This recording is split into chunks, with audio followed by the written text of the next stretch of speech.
നാളെ നവംബർ 19 ചൊവ്വാഴ്ച ഹർത്താൽ പ്രഖ്യാപിച്ചു. വാർത്തകൾ വിശദമായി അറിയാൻ വീഡിയോ ലൈക്ക് ചെയ്ത് കാണാൻ ശ്രദ്ധിക്കുക.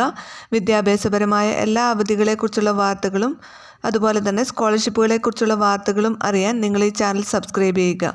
വീഡിയോ ഷെയർ ചെയ്യാൻ മറക്കരുത്. മുണ്ടക്കൈ ഉരുൾപൊട്ടൽ ദുരിതബാധിതർക്കുള്ള പുനരധിവാസ വിഷയത്തിൽ UDFും LDFുമാണ് ഹർത്താൽ പ്രഖ്യാപിച്ചിരിക്കുന്നത്. നാളെ നവംബർ 19 വയനാട് ജില്ലയിലാണ് ഹർത്താൽ പ്രഖ്യാപിച്ചിരിക്കുന്നത്.